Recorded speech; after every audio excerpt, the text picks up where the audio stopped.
What's this I hear about you doing Steve's Wrestling Ramble? Yeah, he invited me and Mike to do the Survivor Series episode. I don't know if we're going to do it or not. What about Credo? He didn't get invited. Did he invite your mother? She didn't get invited either. Well, I'm not surprised. She'd spend the whole night putting herself over. Hey, fuck you!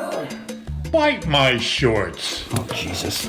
It's time for another wrestling podcast. All right. Welcome to another wrestling podcast. This is episode 170. I'm Credo. Good evening, bitches. I'm Angry Kuter. And I'm just fucking pissed off. Oh, Stealing my gimmick, bitch. I'm sorry. I'm Minority Mike, by the way. But I'm furious, guys.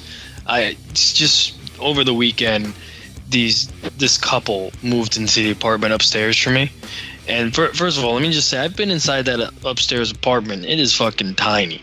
It is not meant for a fucking couple. Well, this couple in their fucking Subaru Foresters, which are fucking matching Subaru Foresters like they're in a fucking cult. Like that. Just moved in on Saturday. Sunday they had a party. That. I swear to God, if they bothered me during Walking Dead at 9 o'clock, I was gonna fucking go nuts. That they were so loud that I blasted my TV. Then the following week, I feel like they're adding like a new addition onto the house or something because they're working with power tools and hammering stuff.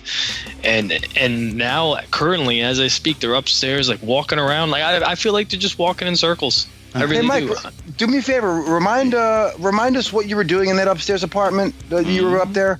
what? I was laying down the hammer. But that's a different story for another day. Wow. The couple upstairs they are so fucking loud. It's like I don't know what they're doing, guys. I really don't. They are all moved in.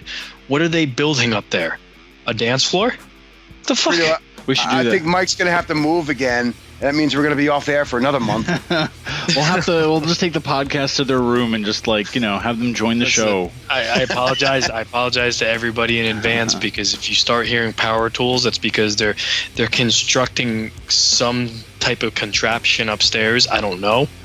I couldn't tell you. Trap. They do it. By the way, they do this every night till like midnight. Oh man. Well, if everybody's tuning in right now, if you've never gone to our website, it's anotherwrestlingpodcast.com. Stay tuned later. We're going to have another wrestling list. A little, like the old, we've been talking about Mount Rushmores of who's on top of the world and this and that. So we're going to talk tag teams later, so stay tuned for that one. Guys, you were mentioning before off the air about another wrestling podcast, not our another wrestling podcast, but somebody else's. What's happening? There's something going on for Survivor Series. Did I miss these? Did I miss the plans for this? What's happening? Well, I actually got invited to join the Steve's Wrestling Ramble for his annual Survivor Series prediction show. Anybody else get this invite? You got that too? Yeah, I did. Hey, wait a minute. I got that same invite, that voicemail. I got it too. I wasn't unaware of any voicemails to Steve's Wrestling Ramble. What is this?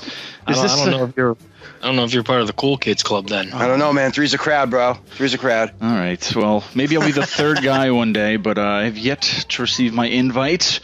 Well, you guys. Maybe one day you'll get your invite to Steve's Wrestling Ramble. There you go. Three's the charm for the plugs on that, guys. I mean, what else could you do on Steve's Wrestling Ramble? I guess we'll have to see what happens when AWP takes over. Yeah, I guess you'll have to Google it. Under Siege. Find it. Under Siege. There we Jesus. go. Guys, a lot of wrestling happening. Let's get right into the week that was, shall we?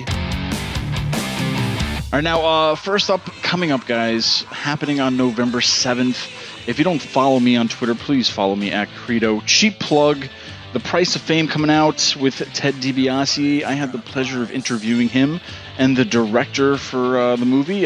It's a one-night only kind of a thing. It's a Fathom event. You can go over and check it out. I actually got to see an early screening of the movie, and, it's a must-see for any wrestling fan. A lot of stories, a lot of legends in there. Roddy Piper's in there, Mick Foley. the list goes on and on. But guys, check it out. The Price of Fame. You get to kind of see the life of the $1 Million Man. We've had him on the show, I think once or twice, definitely once. It's been a long time, but he was a great guy to talk to. He's always a pleasure when you meet the $1 Million Man, Ted DiBiase. Always great with the fans. But please, it's a one night only. Take the day off. Skip SmackDown.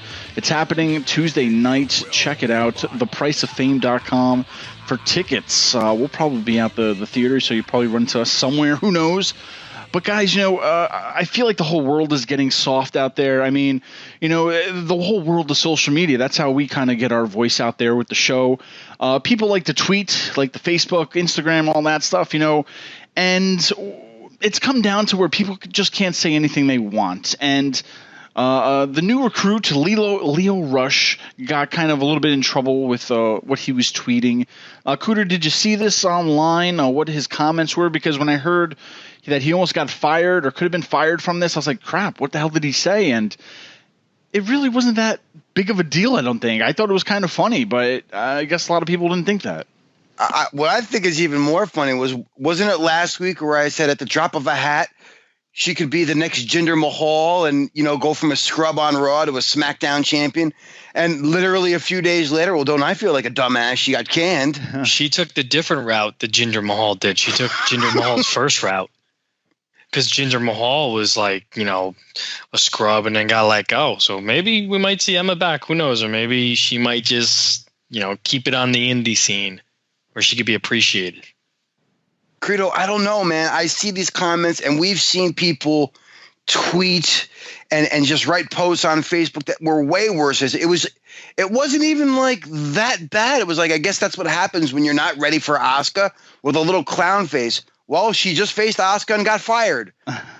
It's somewhat of a pun, but it wasn't like, ha ha, bitch, you got fired, you suck. I know. Like, people are so fucking sensitive. I know, and it was one of those things, like you heard this, you saw it on the dirt sheets, and you're like, oh crap, what the hell did he say? Was he, saying something racist, sexist, whatever? And it was a simple comment, and people are like fucking flipping their lids for it, and it's like, there's other things you could get mad over, and this was, the guy just started, and now he's got like all this heat apparently just because of his stupid tweet, and it's like, come on, like it wasn't like fuck Emma, she deserved it. It was nobody's ready for Asuka, whatever. I don't even fucking want to get into it, but I just thought it was silly, and people were just ranting and raving over the silly tweet. I think it's not that serious. I mean, you've only been in the company for a month to 2 months. I don't think you have the, what's the word I'm looking for? Well, I don't think you should be throwing jokes out like that just yet. Yeah, definitely. I think you should wait your time, stay in your lane. Don't get yourself any heat. You've only been there for 2 months. Now, granted, a lot of people have never seen this guy wrestle. He is amazing in the ring. Yeah. Let's see if he actually gets an opportunity to do it now. I mean, because he created so much heat. He's going to be changing in the locker, or not. I'm sorry. He's going to be changing in the hallway with Enzo soon. Enzo's going to have somebody in the hallway with him finally. He's going to be changing in the NXT hallway, right in the middle of Full Sail, because they're not going to let him in. I agree. I mean, I think everybody needs to calm down about it. I understand both sides of it, but at the end of the day, it's fucking Twitter. Yeah, like it's Twitter. Like, I mean, get over it, guys. Well, going off of that though, okay, Emma was released because she's like people were saying she was released because of the comments that she made online about stuff she's been saying backstage about her position and how they're using her pretty much. Actually we've seen her for 6 months. They kept pushing that whole Emelina thing. Emelina's coming, and then she finally came out and said, nope, I'm not doing it. And then she went back to her old character. I was like, okay, that was a waste for 6 months of this build. Who knows what happened backstage with it that they didn't want her to do that. But they released Summer Rae also, who hasn't really been used, but they actually had her in a movie not too long ago. And then also No Days Off, Darren Young is going to be off for quite a while, maybe. But what happened? What's not funny about that? But I mean, he also came out as being gay, and they didn't really use him that much. And then it's almost like they kind of just let him go. He was injured, and then they didn't want to use him. I don't know. Were you guys surprised by these firings, or are they just kind of trying to cut? I don't know, trying to make some room for some more fresh people that probably are more talented than these three. Who cares about Summer Rae? And I really could care less about Darren Young. The guy never did anything worth anything outside of the primetime players. And once they separated him from Titus O'Neil, I was like, okay, what are we supposed to do with this guy? Okay, great. He came out of the closet. They used that. They did some little promotional material, like the whole no bullying campaign. I'm sure he was behind that. And okay, but you have no character. You have, oh God, you're like TJ Perkins. You have no personality. You're just no gimmick that we can throw at you. Because God forbid you give him the wrong gimmick and people can be like, oh, you just gave him that shit gimmick because he was gay or something. It's like, there's always going to be somebody who's going to complain about something. The one that surprised me was Emma. Because last week we were just talking about Emma, how she's not booked properly. She's not given a chance. But people like Darren Young and Summer Rae, they were given opportunity. They had chances to prove creative that they could handle that role. Make Darren Young great again. They threw him out there with Bob Backlund. He had a feud with The Miz for the Intercontinental title. And then Summer Rae was in that love triangle in SummerSlam with Rusev and Dolph Ziggler, or Summer Rae and the hell's that bimbo's name? Lana. Spell it backwards. It's anal. Okay. Yeah, and those two were given chances, and they just didn't connect with the audience. That's why they're gone. Well, in all fairness to Summer Rae, you say that about her, but that wasn't really her fault. They had to can that storyline because of the whole marriage that came out from TMZ between Rusev and Lana. Correct. That is correct, but they also gave her a bunch of other opportunities. She was first. She started with Fandango. Then she was doing stuff on her own. Then I guess it was with that storyline. Then she was with Tyler Breeze for a little bit. Oh, I forgot about that. And then after that, I don't know where else she was after that. I think they found. Yeah, I think they realized that she looks great. She's amazing. She's a great fluffer, but she's not connecting with the crowd. Yeah. Well, it's funny too. Is like the whole thing with Emma. I think we mentioned it last week. Is that it was her first pay-per-view? It was pretty much her first pay-per-view match, right? I read that was her first pay-per-view singles match because I saw an article where she was in some tags and I think there was an elimination match or some shit like that. It was literally her first singles match. Wow. You don't count the NXT when she had that match with Paige. No. We're talking main roster. We're talking about main roster. Yeah. Well, that's crazy. who else? We'll find out what happens next. Who else is going to be on the cutting block? And usually it doesn't really happen this late in the year. Usually it's around WrestleMania time, but I guess I don't know. I'll tell you something right now that scared the shit out of the entire wrestling world. Finn Balor puts out a tweet with a gravestone that says "bye," and everybody flipped the shit, man. That dude is the king. He is the king of trolling people. Love it. What's been going on over in NXT too? I need to catch up on a lot. I just been fucking busy, but I've been sneak peeking some things, checking out a few things when I can, and I'm excited for this War Games match. I always thought they should bring back these kind of matches. How, when, and where, I don't know, but I think it's going to work for NXT. For years, I've been saying, man, I wish they would bring this War Games match, this double cage, whatever.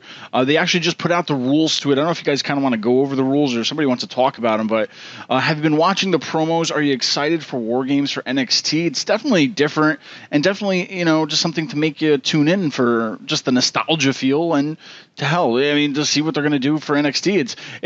I just found it interesting too, is that Paul Ellering was in the first War Games match. And now he's going to kind of be managing these guys for that. So it's a nice little, full 360 or whatever you want to call it, for him to be a part of this. So, guys, are you excited about War Games? I love it. I remember the old format. I think it was 2 teams of 4. They'd start off with one and they'd be the coin toss, and then the next person would come. So one team would always be a man down until all 8 were in the ring. This way, it's kind of cool because you have one guy from each of 3 teams. There'll be 3 teams of 3. And every 5 minutes, or there's going to be one 5-minute period, the first team will get the other 2 members, and then every 3 minutes, the second team, and then the third team. So basically, from what it looks like, is after that first 5-minute period, those 2 singles from the who are on opposing teams are going to have to team up if they're going to survive and not take beatdowns. So it's a little bit of a change in the format. I think it adds some intrigue, and I mean, of course, the nostalgia thing alone is just worth its weight in gold. But the fact that they changed it up a little bit made it even more intriguing to me. I love it, man. I mean, this was from what I read on the wonderful interweb. that most valuable source of information. Valuable source of information. That's correct. That this idea was pitched at Vince McMahon for a Survivor Series, and he shut it down. And Triple H picked it up and ran with it. And I think it's great to bring this back, especially with NXT, because it brings eyes to that product. Especially the old school fans that don't really watch much of NXT, but they know War Games. They're going to tune in to see how this is going to be on the new platform of professional wrestling. The only thing I don't like is the fact that I wish that I got to see the news break live rather than a month ago, because the reaction watching the Full Sail University like explode when William Regal came out, that's the type of reaction I wanted. I wanted to be surprised. And I knew it was coming because it was announced about like a month and a half ago. And so wasn't it announced on WWE.com? They broke it first because they had to break it because they're doing Full Sail, the tapings at Full Sail University. So they wanted to break it before like any fucking schmuck in the crowd goes on Twitter and starts tweeting about it. I wish for like special moments or debuts and stuff like that, they could at least do one of those tapings live and then just do the rest by itself. It don't get me wrong. I don't want to take away from it. It's going to be awesome. I just wish that was something that I actually could be surprised watching live. Yeah. Now, a lot of matches, it's usually one-on-one. If there's a steel cage match, or tag team matches is fine, but this match has a lot of moving parts, a lot of guys in the ring, a lot of guys that can only come out at certain times. There's a lot of unique things going on, and in my mind, I feel like something's bound to get messed up. Do you guys see like any problems with this match? Just the layout of it, just how many guys are going to be in it, how there's 3 teams will be contained inside separate shark cages. Then after 5 minutes, this and that, like there's a lot of moving pieces, a lot of things to remember what's going on. Is it I don't know. I'm trying to say, is it dangerous where there's too many things going on, where something's bound to go wrong? Or I mean, that just adds the fun to it. It keeps you intrigued to just see. It's like almost like watching NASCAR, right? You just want to see a crash happen, but not necessarily for this. But I don't know. It just seems like such a huge match with a lot of things going on. Are we bound to see something get messed up or no? I don't follow, because from what I remember, the shark cages contain the remaining team members outside, like ringside. So it's not like these cages are connected to the 2 rings or whatever. And you know what I'm saying? Like they're just sitting there. It's just for show to contain the other guys so they can't hop into the match, early or so on and so forth. The fact that it's 3 teams, I mean, it is a little different. But there seems to be a good amount of young talent and a little bit of veteran talent in there, and I think they're going to be able to pull this off. Well, Mike, let me ask you this though. Let me ask you, Mike. Looking at the teams, Insanity has 3 members of their own team. I'm just going to call them the former Ring of Honor members, have their own team. And then you kind of have like the lone chicken over there, Roderick Strong with the Powers of Pain. Powers of Pain. I was unaware that Barbarian was coming back. Warlord and Barbarian. There's too many reminiscences in this match. See what I mean? Something's bound to get messed up. Too many things going on. But no, does Roderick Strong kind of like not? Does he? I don't know. Does he go with the Authors of Pain in this? I mean, I know I've seen the stuff leading up to it, but he just looking at the picture to the match, he kind of like stands out as like, hey, everybody's got their own team except for these guys. They just kind of like threw them together in a way. Or does that bother anybody or no? I don't know. No, I'm okay with it. I mean, I think they need something for Roddy Strong for right now. And they really wanted to figure out a way how they can do this match with inserting Authors of Pain in there, being a 2-man group. I mean, Paul Ellering cannot join them in this match. That'd be cool, though. But he can't. So Roddy has nothing going on right now. Authors of Pain needed a third man. So, I mean, I see why they're doing that. And I'm actually okay with it. And it actually came across pretty cool, too, because Roddy came in and basically saved the Authors of Pain from attacking the Undisputed Era. So it was like, all right, he had our back. We can have his for this match. So, I mean, for one night only, I think any team should be able to coexist. Could there be problems during the match? I'm sure. Could there even be a swerve where Roddy ends up joining Undisputed Era? Of course. So, I mean, there's a lot of things that could potentially shape these future storylines, if not, give us some closure to what's going on now. You know what doesn't coexist? Me What's and my that? upstairs neighbors right now. Oh, you need to just go up there and fuck his wife, long dick style, Mike. Go over I there. should just bring you guys with me. Bring the whole computer. War games. There's my war games right there. 3-man against those 2. They're using power tools. Nice. Well, guys, No, it's not nice. It's not nice. That was my segue of nice. I don't know. Well, we grew up in a world of there was no internet growing up at one point, right? So we were surprised at a lot of stuff that we saw on TV for wrestling. When it happened on TV, that's when it happened. We didn't have Twitter. We didn't have updates on our phone telling us who won or this and that. So we never got spoiled. But all you marks out there, all you little marks out there, just you have it easy. You can find out who wrestled, what the outcome is, what's going on, and posters. Now there's posters getting leaked of what's happening for Survivor Series. Some are saying that this is an accurate poster, but earlier this week it got leaked, the Survivor Series poster, which I should say spoiler alert. I guess if you're listening to this, you've probably already seen it, but. Showing John Cena as the special guest referee for Survivor Series for the champion versus champion, Jinder Mahal versus Brock Lesnar match.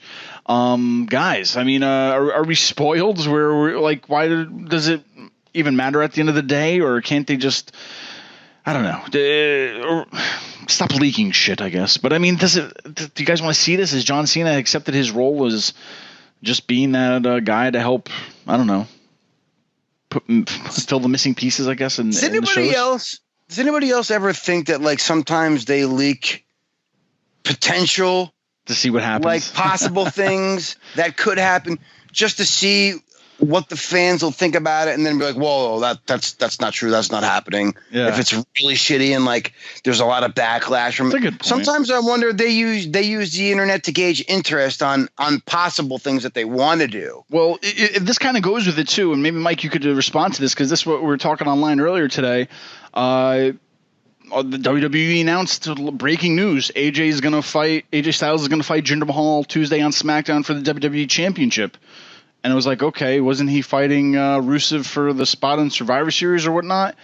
So that's like, well, Kuter did a lot of people see that poster and just be like, fuck. And then they're like, shit, we got to think of a plan B. I don't know. But this is kind of, I don't know. We're going to see what happens with it. Unfortunately, I think we all know that it's going to be a DQ or whatever. And the Jinder keeps going on till Survivor Series. But could there be a possible change in this Survivor Series match? Because people, are just not caring for this Brock versus Jinder match? You know what? I mean, and we talked about this earlier. The fact that it seems like they're trying to hint that they're going to pull an audible and switch it because, like you said, nobody cares. I am not interested in Jinder versus Brock. I think a lot of people are not interested in this match. I'm intrigued to see AJ Styles versus Brock. I think AJ will sell very good for Brock. But I think Vince and creative have invested too much time in the Jinder and calling out Brock and all this stuff to just kind of pull the plug on it. Trust me, I want them to pull the plug on the Jinder experiment. I'm done with it. I gave it a chance. I can't do it anymore. It's just stale. The United States title is a way better title than the WWE title right now, and that's bad. it's just weird that they're doing this. And like someone in the Marks group brought up an excellent idea that AJ wins the belt, goes to Survivor Series to face Lesnar. When they go to India next month, Jinder challenges for the belt and beats AJ to get the belt in India, which I think work out good. India gets their champion and stuff. And then I don't know what you do after that with Jinder. I can really care less about him. Rusev, though, is hilarious, by the way. Yeah, because Rusev was originally supposed to face AJ. That was scheduled, and then this happened. And Rusev goes on Twitter and says, "I am so good. AJ Styles already quit. Go Team SmackDown. It is Rusev Day. Rusev Day is coming to Survivor Series." I want a Rusev Day shirt. I love Rusev Day. I really do. I think Rusev is just gold with everything he does. Love it. You guys are talking about this fucking. I'll use Mike's phrase, Ginger Mahal, because he can't say gender. He always calls it Ginger. I did say Jinder. Well, no, you know, I want you to listen to an episode of AWP, and I want you to hear how many times you botched that motherfucker's name. Okay, you know what? It's fucking great. I love it. It's become a running bit. But anyway, he's on fucking TV every week, and people care more for Brock Lesnar, who's there once every 3 months, as opposed to Jinder Mahal, who's there every week. So what does that say about your top title on that show? It's fucking terrible. Yeah. Well, it'll be interesting to see how they get that belt off of either of these guys in the upcoming months, because we'll see what happens. Survivor Series, the last biggest show of the year. But hey, let's talk about our friends over at Global Force. No, Impact or Anthem or Smack. What is it? They keep changing their fucking name every week. Tits and ass wrestling. They are in big trouble. A lot of news reports going out, guys. Mike, I know you're going to talk a little bit about this. Losing money, but people are on their way out. Like right now, referee Brian Stifler leaves Impact Wrestling. Also, Brian Hebner granted his release. A few other guys that I didn't even know were actually on Impact have already left before I even seen them on Impact. It shows you how much I watch it, but a lot of Impact fans out there. I know the Waz is out there listening. He watches Impact. We got our Impact. He could be our Impact, Impact analyst. Yeah, Impact analyst. That's pretty good. Is this Brian Stifler related to a Steve Stifler? I don't know. What's Waz going to do when it's off the air? He's not going to be able to analyze shit. Well, Waz, maybe we'll get you to call in on the AWP hotline. Cheap plug. That's 802-AWP-7672, Waz. Hopefully we have your rebuttal on there. But a lot of guys are leaving. There's also an article that came out today. Mike, if you want to kind of get into that, of the money. Anthem is apparently losing money with Impact. Go figure, guys. A new year, another fucking company that's just losing money with this company. And will they? Can we just bury them soon and just move on from Impact Wrestling? But Mike, as another show out there who's been around way longer than we ever have, the Live Audio Wrestling Law, they were fired this week. Let go. Mike, what happened? Can you tell everybody what's going on with that? So as you said, Anthem's losing money. Anthem runs the Fight Network, which is in Canada, kind of like the ESPN to the United States, the Fight Network. That's what it is in Canada. They cover all sports from professional wrestling to MMA to boxing, you name it. They started making some cuts a while ago. They cut the one guy, Robin Black, who was the only guy who gave Holly Holm a chance against Ronda Rousey and said she was going to KO Ronda Rousey. They let him go.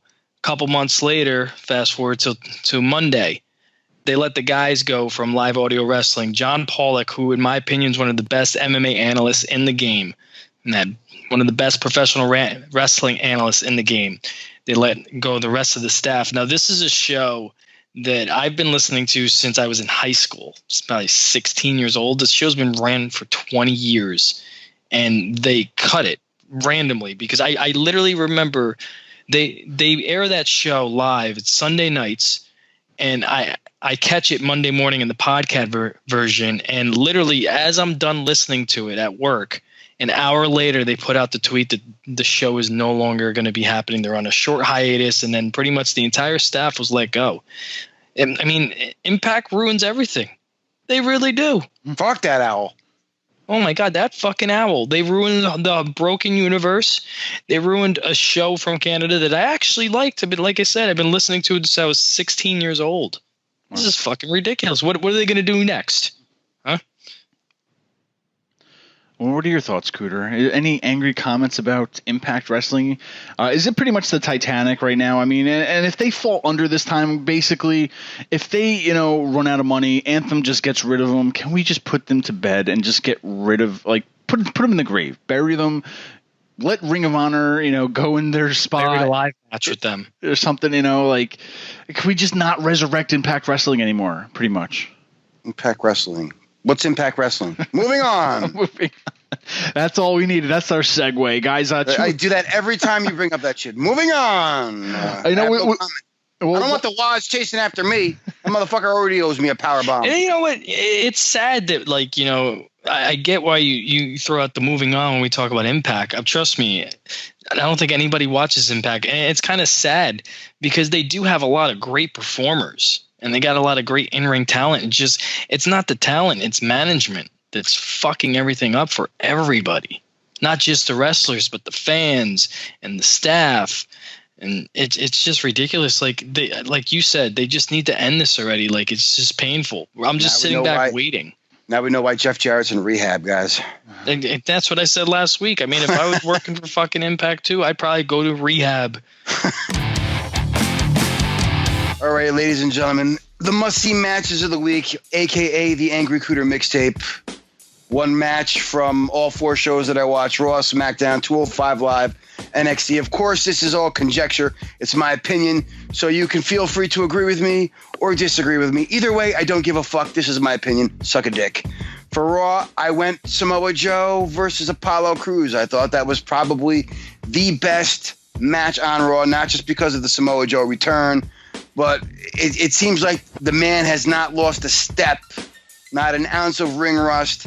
His psychology is there, and him, who doesn't love it when he taps out Apollo Crews and then Titus O'Neil just for the goof?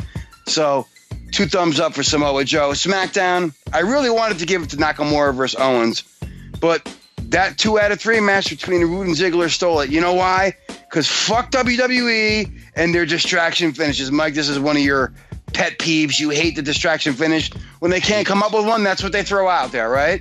I hate distraction finishers. I think it's just played out.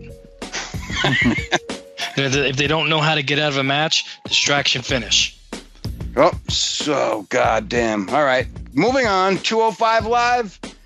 I really wanted to give it to Kendrick and Rich Swann, but people are telling me how much they hated that match. I rather enjoyed it. But then I actually watched the main event between Daivari, Tony Nese, Grand Metalik, and Mustafa Ali, and I laughed my fucking balls off.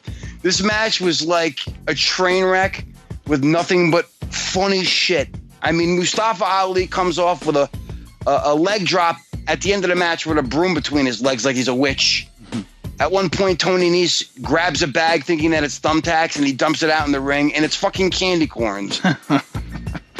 Mustafa Ali literally chucked a fucking pumpkin at Daivari at one point. It was like, what the fuck is going on here? Just a train wreck, and sometimes, you know what? That's okay. So I gave the match that was supposed to be a goof probably the best match of the night on 205 Live. And last but not least, NXT, I had to go Sanity versus Authors of Pain for the tag titles. Of course, we got that pretty much no finish. But you know what? The announcement of the War Games right at the end of that match kind of just saved it. But the match itself, except for the finish, fucking fantastic. Highly recommend it. And that, bitches, is the Angry Kuter mixtape. Go fuck yourselves. I can't believe you left off Raw's Halloween match. Listen. Oh my god! Because that was the thing. I wasn't even going to watch the 205 Live main event because it's just like a repeat of that shitty fucking tag match. Was that Rhino and Heath Slater versus the Club? That was the same exact match they did last year. I don't know who the Club faced last year, but they did the same exact spots where they put the pumpkin on Doc Gallows' head. Oh, that's right. Same exact thing. It was so bad. And I'm sitting here thinking, I was like, well, they got them going out there doing this stupid shit. I probably will see them on the chopping block come Friday. Let's all take a moment of silence for the Bullet Club, who could have been in better places now, but that's where they're stuck. Well, the good Creative's not a good brother. Nope. Nope, not a good brother. They're good enough to at least keep them for now, though. Bunch of nerds. Well, guys, everybody out there, they always talk about their Mount Rushmore. Who's on top of the mountain for them?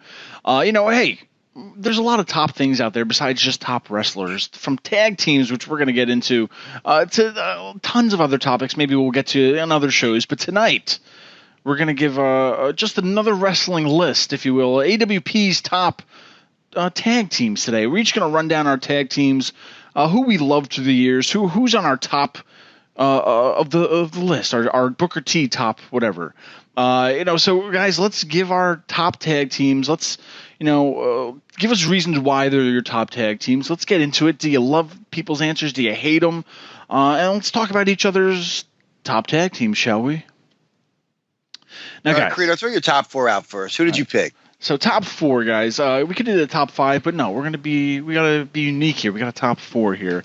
Just like the 4 Horsemen, we got a top 4. So, guys, right off the bat, I'm a Bret Hart mark. I love the Hart Foundation, and not the new Hart Foundation, not the old Hart. It's Bret Hart and the Anvil, Jim the Anvil Neidhart, are right up there. The Hart Foundation, baby. A lot of my teams, which I'm going to get into, is that they're tag teams. Unlike today where you see like Tyler Breeze teamed with Fandango. Oh, we're going to make them a tag team. All the guys on my list are tag teams. Or pretty much came out as tag teams. They were always teams. They weren't just like, we have nothing, you're not doing anything, we're just going to throw you together. These guys were tag teams. They dressed alike. They, had great chemistry in the ring. And they put on great matches. So right off the top of the Hart Foundation, Bret Hart, Jim the Anvil Neidhart, classic. And this is, I got a lot of old school teams on my top 4. So let me run them down, and then you guys can tell me what you think about it. But number 1, Hart Foundation, always going to be up there. Number 2, oh, what a rush. Legion of Doom, baby. And, honestly, I don't even care if I never even seen them wrestle, but they would be right up there just because of their ring entrance. Just the fucking shoulder pads and spikes. It fucking stood out compared to anybody else. I mean, as a kid, that's the one thing you notice. You're like, this is fucking cool. They had spikes on there, right off the bat is regardless of what they did before. As a kid, this team was like, wow, I need to know who these guys are. So LOD's up there. But they were fucking awesome as well. So another team is the Rockers. The Rockers, guys, they were the Hardys. They were the Young Bucks of the 80s, if you will. Just the moves that they were doing, nobody else was doing at that time. Shawn Michaels, Marty Jannetty, you can't beat them back then. That was definitely a team that deserves to be in this spot. And last but not least, on my top 4 are the Hardy Boys. Just because, once again, when they came in, they were doing stuff that no other team was doing. So they definitely, reinvented the tag team business, if you will, in my eyes, when they came in. So, hey, long story short, Hart Foundation, LOD, Rockers, and the Hardy Boys are my top 4. Any agreements, disagreements? What do you think?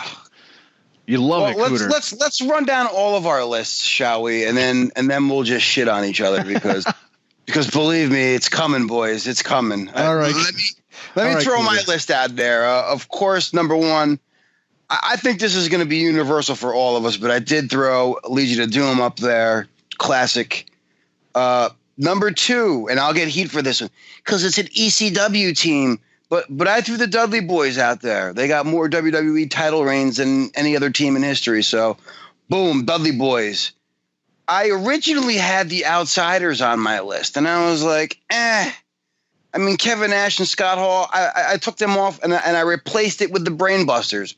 Arn and Tully had a great run in WCW, and that one year in WWF. I mean, I don't think they won the belts, but, I mean, they were just an awesome team to watch, just so fucking well polished. And now you see a lot of teams today, like the Revival, kind of like basically trying to mimic them. So I mean, Arn and Tully, Number 3 and 4. Yeah, I went Rockers. I had to, because again, in the 80s, they were doing shit that nobody else was doing. Not even the Midnight Express, not the Rock and Roll Express. I mean, these guys were just a step above everybody else, including the Heart Foundation, Credo. That's correct. We'll see about that. Well, for me, my number 1 and number 2 are the same exact Cooters. I got LOD at number 1, and I got the Dudleys at number 2. I don't have to get into much detail. Cooter said everything about that. My number 3, though, is the Fabulous Freebirds. And the reason why I like them in there is because they innovated tag team wrestling, in my opinion, with the Freebird rule. I mean, today you look at it now, and you have the New Day that's using the Freebird rules. Hell, when Randy Orton and Bray Wyatt won the tag titles earlier last fall, they established the Freebird rules when they had Luke Harper in the mix. They never used it, but they put it out there that they were using the Freebird rules. Now in NXT, Sanity is using the Freebird rules, where it doesn't matter which guy defends the title as long as 2 of them are defending it. So the Freebirds, and plus they created so much heat back in the day, and Michael Hayes dancing to the ring back in the day was just priceless. And my number 4, I went with the Midnight Express, man, just because they had the power of Jim Cornette behind them. And then they were, they weren't on the levels of athleticism, and I can't even say the word right. Athleticism. Let's just bypass that word, gentlemen. And let's just say that they're not on the level as the Rockers, but they were still a big team in the 80s. Yeah. Well, I think all in all, we all agree on Legion of Doom. I mean, we all probably have different reasons why, but, it was just one of those teams that, once again, for me, when I think tag teams, I like seeing teams that come out that have always been a team. I just hate when they put 2 guys that aren't, whatever. Oh, okay, you're going to be a team. I hate that. I hate it. I don't care how good each one of them are or whatnot in their own rights. I hate it when they throw them together and they're a tag team. Whatever. But LOD, man, just their ring presence, the fucking face paint, the spikes, they were fucking powerhouses. And that's what I think, everybody out there probably even agrees with us too. So Legion of Doom, I think we're all in agreement with. But some of you guys, I only point out Kuter and Mike, the ones I didn't agree with you, the Brainbusters, I think for the Brainbusters, I think at my point when I was watching them growing up, I didn't appreciate them as I appreciate them now. So when I was growing up watching them, I was like, these guys aren't good. There was really nothing special about them to me, like the way they looked or whatnot. But I think later on in life, I appreciated them more than I did as a kid, to where they were just kind of like plain and nobodies to me, like back then. But now, as I'm older, I see it. And then for Mike, I think the only thing I didn't really Freebirds, I love the Freebird rule, right? The 3 guys or whatnot, or just how they kept mixing it up. I love that, but man, what did they change his name to? Doc, what was it? He was doing like Doc Hendricks. Doc Hendricks. That's all I can think about is Doc Hendricks. And every time someone says Freebirds, I don't think of anything. I try to forget that. I don't think of Michael P.S. Hayes. I just think of Doc Hendricks. Doc Hendricks on the hotline. So I always laugh every time someone says that. But out of those guys, I think those are the 2 ones I didn't really was like, I wouldn't have put up there. But I digress. I'm sure you guys all love the Heart Foundation, so we can keep moving on, right? It's we don't need to say anything. I hear where you're coming from when it comes to the Brainbusters, but when we're talking like a Mount Rushmore, I mean, and again, when you look at teams like the Rock and Roll Express, the Midnight Express, I mean, these were teams that we weren't really exposed to because of the market we were in when they were big. Yeah. So, I mean, from what we've heard about them and stuff that we've seen on the network since then, you've learned to appreciate them. In terms of putting them on a Mount Rushmore, I mean, of course, they just got to be up there. I'm surprised you put the Hardys up there as opposed to the Dudleys because I just don't know how somebody can put the Hardys even above Edge and Christian, quite frankly, because I think Edge and Christian were a better team than the Hardys. I think the Hardys were always better as singles as opposed to just being a team. I mean, they were innovative to a certain extent. I mean, and they were always involved in those triangle ladder matches and then, the TLC matches. But I mean, in terms of teams, I I always prefer Jeff Hardy better as a single, and Broken Matt Hardy as a single. I mean, obviously they've tagged, since then again, but I mean, I've always preferred them as singles. As for Mike's list, oh God, I would have went Rock and Roll Express if you were going to go back then, as opposed to Midnight Express. But I wanted to throw the Rock and Roll Express in there too, but I just went with Midnight Express. But narrowing it down to 4 is a motherfucker. It is tough. It really is. Listen, I think my neighbors, the people that live upstairs, want to interject on this because they are talking really loud, and they just want to add the El Conquistadors to one of our lists. That's what I heard them say. They didn't want to put the natural disasters in there because probably stomping all around like fucking earthquake and typhoon up there. They do right now. They do sound like the natural disasters walking around. and the funny thing is, they're not even that heavy. No, not even that heavy. I want to point out, though. What gripes do you have on our lists, Mike? What's up? What gripes do you have with our lists, me and Crudos? I don't really have many gripes, honestly. I mean, I like the Brain Busters. They had that original look. And that Arn Anderson, the Enforcer, I did like him. The Hart Foundation was one of the first tag teams I was ever exposed to, and they were just good.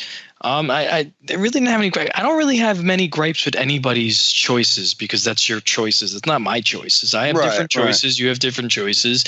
I know people listening right now are going to have different choices. That's why you got to tweet it to us. See what your choices are for your tag teams. At a wrestling POD.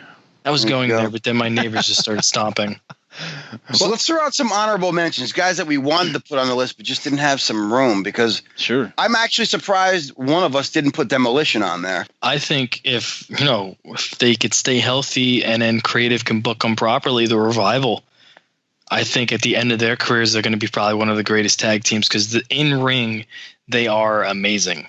They work together so good, and they have such great ring dynamic, and they can tell a story. And if they're working a knee on somebody, they are really telling the fans how much they're working that knee. And they're so good in the ring. And I just hope that when they finally come back, and I think it was Dash or it was Dawson that tore his bicep. When he comes back, I hope that Creative books them to the top, because that's what they are. They are a top team. Yeah. For honorable mention, I want to definitely throw out the British Bulldogs, just because when I grew up, they were definitely a predominant team. They didn't last forever, but it's just more memorable for me. 2 powerhouse guys, Dynamite Kid, Davey Boy Smith, fucking drug addicts. But, they were, I don't know. I loved the British Bulldogs, and I definitely think. What's their dog name? Matilda, that's what it was. But that would probably be one of my mentions. I mean, even Demolition 2, one of those two. But for looking ahead, I'll have to throw out a name that's not even in WWE, and that would have to go for the Young Bucks, only because the name that they've made for themselves outside of the WWE has been incredible, just from the Bullet Club, even in New Japan, Ring of Honor, the indie scene. Hell, you got people talking about them, throwing heat at them in the WWE now with Roman Reigns. They're banning the Too Sweet. These guys have built up their name so much outside the WWE. I can't wait till see what happens if they ever do get into the WWE. But I don't know. I think the Young Bucks could have potentially be on that top list. We'll have to see, right? How about this one for an honorable mention that didn't get, because I said outsiders earlier, and then I'm like, well, what would have been their counterpart? And then I thought Hunter and Sean, but I'm like, they weren't really that much of a team for that long. But then it popped in my head, the New Age Outlaws. I forgot about the New Age Outlaws. Yeah, they were good. They were they were meant for the Attitude Era. With the way they were. Mr. Ass, always obsessed with his ass. He's an ass man. He loves to stick them. Yep, and loves to lick them. That is one of the most ridiculous theme songs. If you listen to the lyrics of that, it really makes you think, what is this fucking guy talking about? I love it. Is he talking about tossing a salad? Like, really?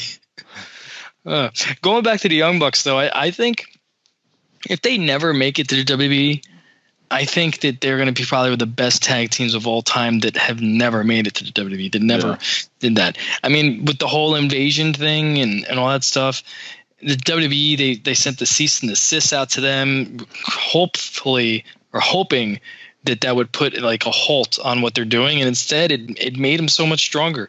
They're making so much more money now, and they're even more popular than they were before this invasion. So, I mean, they're brilliant business guys. Let me tell you that, man. They see something and they strike. And by the way, I am ordering one of those censored Too Sweet shirts. That's how cool it is. Oh man, I gotta get me one of them Tommy Young T-shirts from Tony Schiavone's podcast. Tony Schiavone. But speaking of Tony Schiavone, did you see Tony Schiavone on the Starrcade commercial? Oh yeah, it's great. That was too funny. At first, I thought it was a parody. I really did, and then I realized this is fucking legit. nut job, bro. I know. That's why I thought it was a parody. Oh my god, dude. He fucking. Because they'll just do like one of those shows where they'll play something from the network and they're just doing commentary over it and like you're supposed to watch it with them. But sometimes they just go off the rails and just start talking shit and he's legit fucking crazy. And the shit that comes out of his mouth is fucking hilarious. Like everybody remembers Tommy Young having to pull that guy's singlet because after the Ric Flair suplex, I think it was Koloff, where his junk popped out of his singlet. You never seen this? The only time I've ever heard about someone with their junk pumping out was that dark match with Zack Ryder and some guy. It's on YouTube. I'll send you the GIF later. It's hilarious. The ref just comes over after Flair suplexes this guy and grabs him by the singlet. You can't actually really see anything, but like it's obvious why he's pulling on it. They tell this fucking story that allegedly Barbarian was in an elevator with Tommy Young and then hits the elevator stop button when he's not looking. And he goes, Tommy Young, come over here and jack me off. Did you just say? It's been like, huh? Talking Gun? What? Are we talking about Rocky? Oh, again? no. Not Rocky 5 again. God damn it. I thought we're over that. Worst Rocky movie ever. Like a windshield wiper. Touch me and I'll sue. Sue for what? Sue for rights of this money-making podcast. Next week on another Wrestling Rocky podcast. That's right, guys. We're officially rebranding Rocky. That's right. We're going to start with Rocky 1. First Rocky movie of all time. Might as well rebrand because it worked for Impact, right? Can we put a cool-ass owl in underneath our AWP logo? No, we don't need an owl. Let's get like a squirrel. I got it, guys. Rocky's Wrestling Ramble. I think it'll work. Oh, no. I didn't get my call, motherfucker. See you next week. On another Wrestling Ramble. He can't see you if you didn't get an invite. I'm waiting for my phone call. Goodbye. How's Mike like his new apartment? He's got noisy neighbors, keeping him up all night, building bunk beds or something, using fucking power tools until midnight. Yeah, he should fucking talk. How many past neighbors has he kept up all night, fucking ring rats left and right? Oh, Mom. Does he have any kids yet? Oh, would you stop? Remember what I taught you. Rule number 2. You're a dummy if you don't leave it on the tummy. Oh, what the fuck?